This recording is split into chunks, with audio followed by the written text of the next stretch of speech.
I also saw recently, as you said, you're the accidental CEO of a marketing firm. Nice mug, by the way. But you said that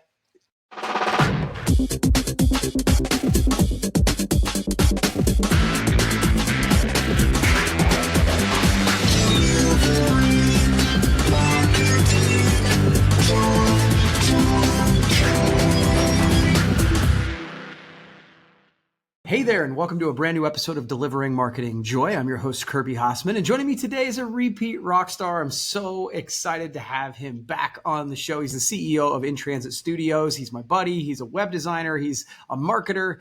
He's all those things. Eric Dingler, thanks so much for joining me. Hey, it is exciting to be joining you today from Argentina. Yeah, that's right.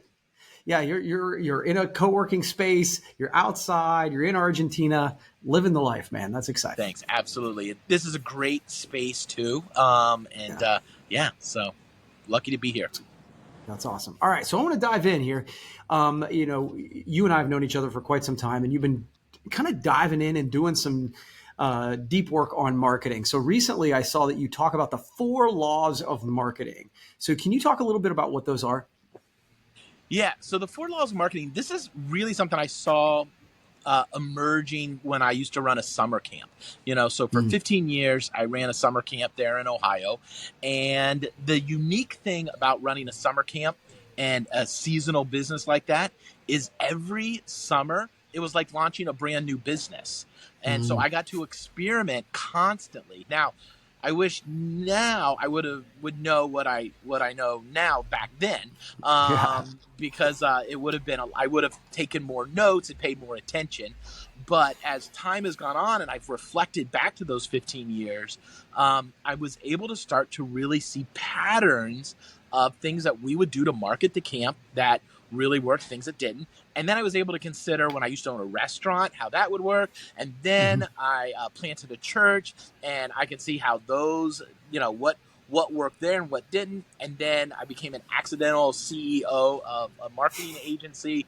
Now with hundreds of clients, we have all this data that shows us a bunch of things that work and things that don't.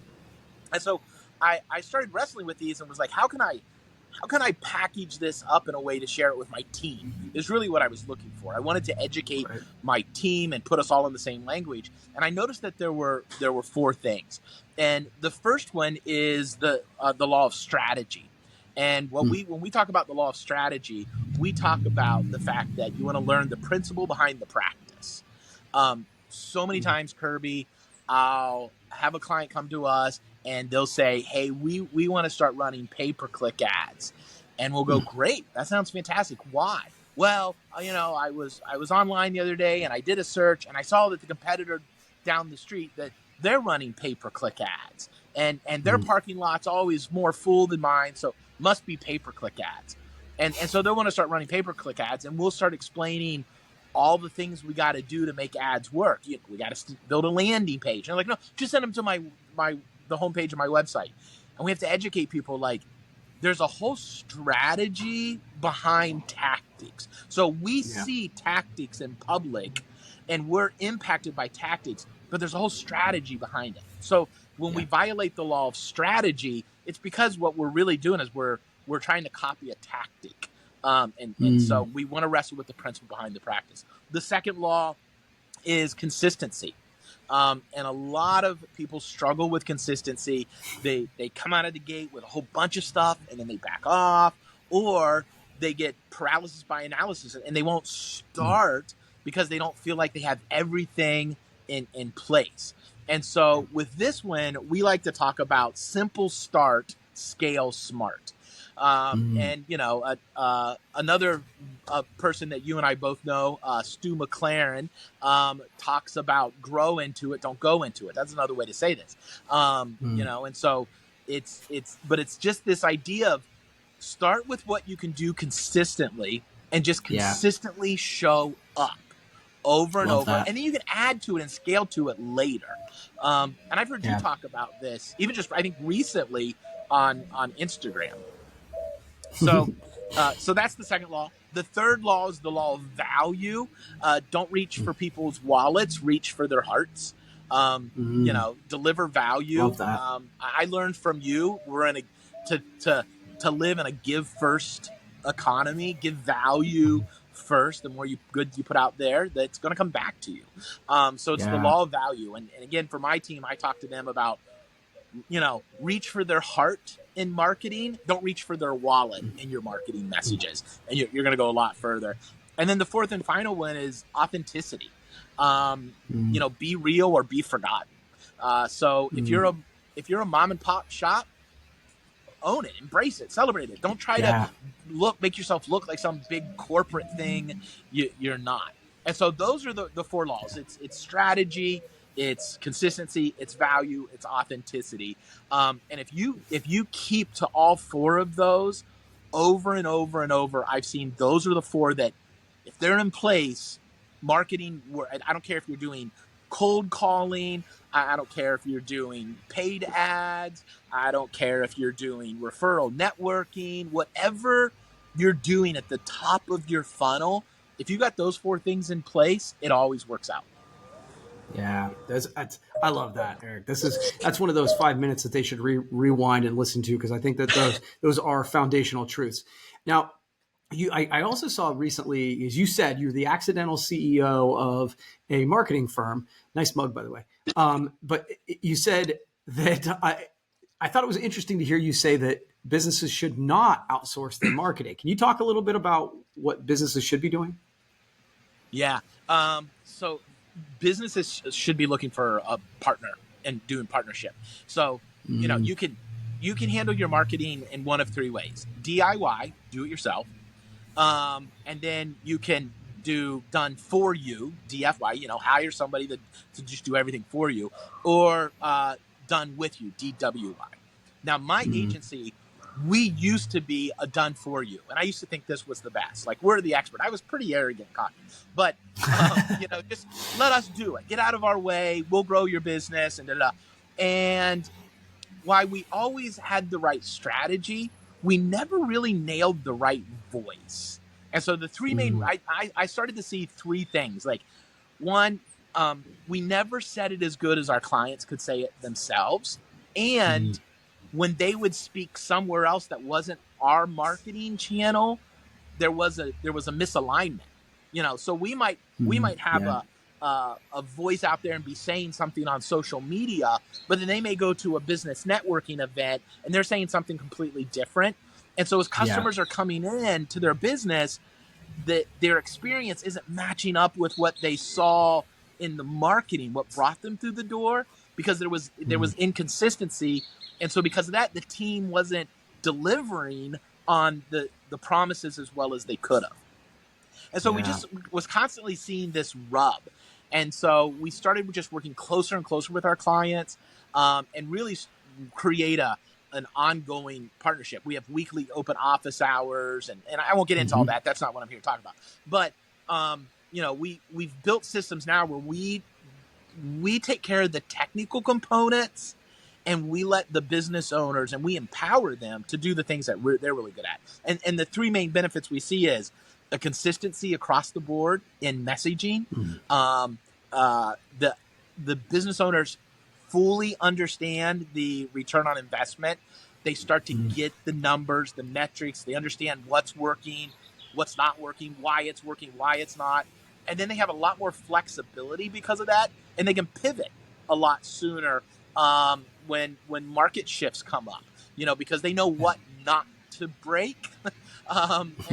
So by learning that through a partner, I think is the best way. And I think a lot of small businesses, especially Kirby, or even medium-sized businesses, they think that, all these big brands hire ad agencies to do all this stuff. And that's not true.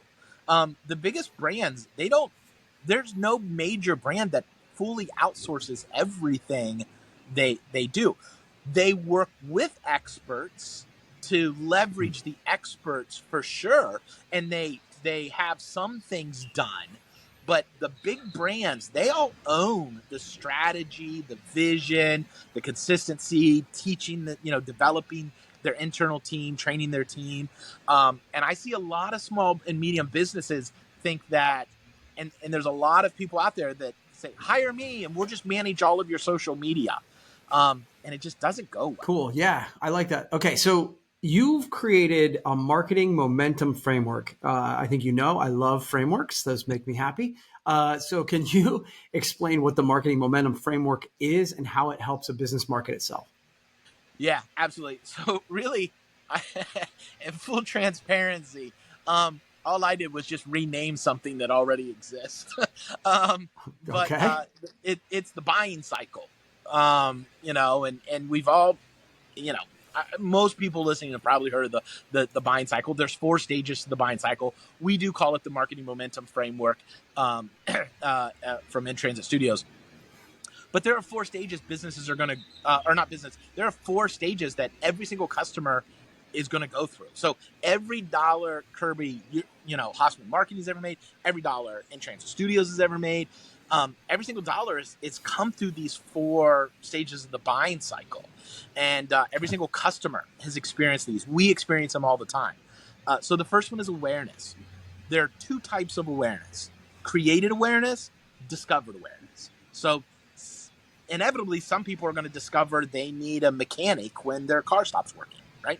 Right. And so, car doesn't start. I'm going to need a mechanic. That's discovered awareness. But we can also create awareness through advertising, and let people know that there's an opportunity for something. So that's the first stage, awareness. Then the second stage is consideration. Who am I going to purchase from? And the Right. person that people choose, they choose that place to buy from, to invest with, because it's the obvious and easy choice. Well, to be the obvious and easy choice, you have to show up where people are looking when they go to look for somebody like you. Mhm. And then you have to make sure that you're answering their pre-qualifying questions. Yeah. Excuse me.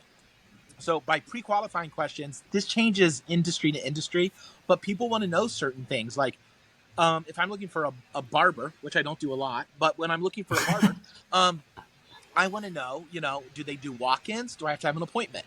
I want to know the pricing, and things like that. If I'm looking for pizza delivery, or for pizza, do I have to order through an app? Can I order through their website? How long does it take? Is there a delivery fee?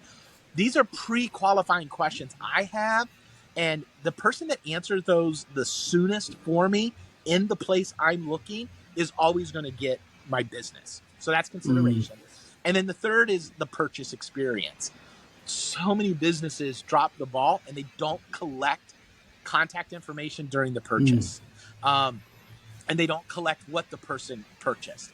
There's a massive opportunity for almost every business that we work with, especially small and medium businesses, to collect data, to collect contact information during the purchase experience. And there's lots of ways to do that aren't creepy. And then the fourth and final stage is advocacy. Now, Mm. everybody that's a business owner has 3 types of past customers. Your customers fall into one of these 3 categories. They are either raving fans, roaring critics, or the majority of your customers are probably in the silently satisfied Hmm. category. And what Yeah. we can do with marketing is we can leverage email marketing, SMS marketing. We can do a lot, social media, to turn our silently satisfied clients into raving fans, drowning out the roaring critics. Hmm. And so that's the marketing momentum framework. And a lot of people get really overwhelmed with, like, well, which one of this do I start with? Where do I go with this? That's why we created the one-page marketing action plan, and to give people a simple one-page thing that quickly lets them see where they're at, and then which thing to celebrate. And because you're doing one of these the best, so celebrate it. And then which one is the lowest on the spectrum that needs a little bit of tender loving care. And you can see that, and then we give some suggestions on what to do. That's cool. That's cool. So where, real quick, I got one more question for you, but where can they get that one sheeter? Yeah, absolutely. So to make that action plan as easy as possible, what we've done is we've actually put it at the end of a 4-minute assessment. So if anybody goes to mymarketingscorecard.com, and I'm sure you'll share that in the any of the show notes or anything, but mymarketingscorecard.com. If they go there, they're going to take a real quick assessment. And at the end of that, they're going to get their results of the assessment. And then they can download the one-page action plan. They can plug their result numbers in at the top. There's 4 blank lines. It's real super simple. And that's those blanks are on an infographic of the marketing momentum framework. And you're going to see which of those 4 strategies you're super strong in, which one needs your attention. And then you can go right down under that to a list and see exactly what we suggest doing to make improvements to increase your effectiveness as soon as 15 days. That's awesome. That's really good. Okay, final question for you, Eric. This has been great. There's so much advice out there, right? Like, I mean, we're in the business of giving advice to a degree too. So what's one piece of advice that you hear all the time that you actually think is wrong? Okay, so that's a really good question. At first, I wanted to. My first reaction is it's not really marketing related, but I'm going to go ahead and answer it because it really frustrates me. There's a lot of false information out there right now about website accessibility. Yes, websites have to be accessible to persons with disabilities. There's lots of kinds of disabilities out there. Not just a lot of people think immediately of blindness. There's so many more disabilities than that. But the thing that irritates me is when people say it's a minimum of $10,000 to make your website accessible. And that's the part that just drives me nuts. It's not expensive to make a website accessible. In fact, the IRS even gives up to $5,000 tax credit to do accessible upgrades to a business.